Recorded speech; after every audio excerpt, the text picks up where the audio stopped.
সেই পাঠটোৰ সহায়ক হিচাপে আসলে এই টিএলএমটো প্ৰস্তুত কৰা হৈছে আৰু সেই পাঠটোত আছিলে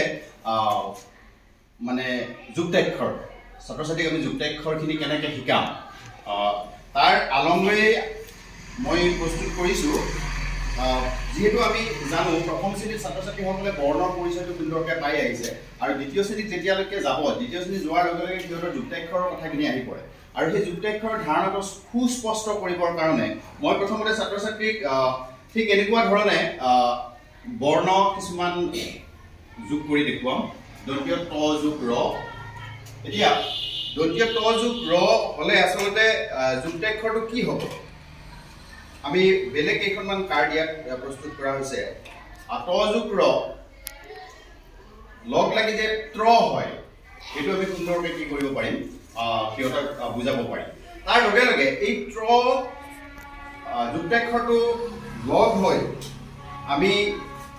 শব্দ সিহঁতক কি কৰিব পাৰোঁ শিকাব পাৰোঁ শব্দ হ'লে ঠিক তেনেকুৱাকৈ শব্দৰ কাৰণে আমি কেইখনমান সৰু সৰু কাৰ্ড প্ৰস্তুত কৰিছোঁ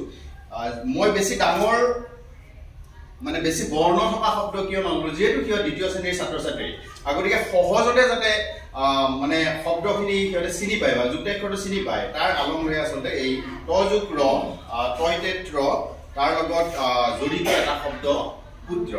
এনেকুৱা ধৰণে মই বিভিন্ন ধৰণৰ আচলতে ইয়াতে হেৰি লোৱা হৈছে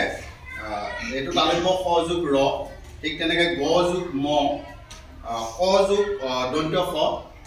মূৰ্ধন্য খ যোগ মূৰ্ধন্য ত দন্ত্য দ যোগ ম ত যোগ ম ক যোগ ক ঠিক এনেকুৱা ধৰণে আমি ইয়াতে যুক্তাক্ষৰখিনি লিখিলোঁ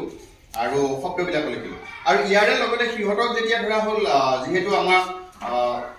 ছাত্ৰ ছাত্ৰীয়ে নিজে টিএলএমসমূহ ব্যৱহাৰ কৰি আচলতে সিহঁতক কৰিব দিলে আমি বেছি ফলপ্ৰসূ হ'ব পাৰোঁ বা তাৰ যিটো আমাৰ লাৰ্ণিং আউটকাম সেইটো বেছি মানে আমি উলিয়াব পাৰোঁ তাৰ কাৰণে আমি ইয়াতেই আচলতে এটা কি কৰিব পাৰোঁ গেম এটা খেলিব পাৰোঁ মই ধৰা হ'ল ঠিক এনেকৈ সুন্দৰকৈ এইখিনি যদি মিলাই দিলোঁ তাৰ লগত আমি কৰিব পাৰোঁ এই যিখিনি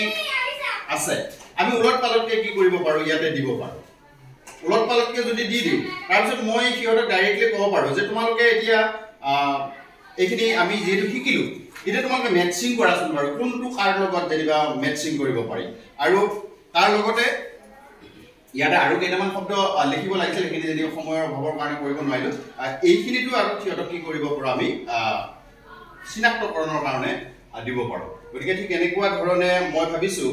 যুক্তাক্ষৰৰ যিটো ধাৰণা সেই যুক্তাক্ষৰৰ ধাৰণাটো আমি ছাত্ৰ ছাত্ৰীক সুন্দৰভাৱে দিব পাৰিম এইটোৱে আচলতে মোৰ লাৰ্ণিং আউটকাম এইখিনি আছে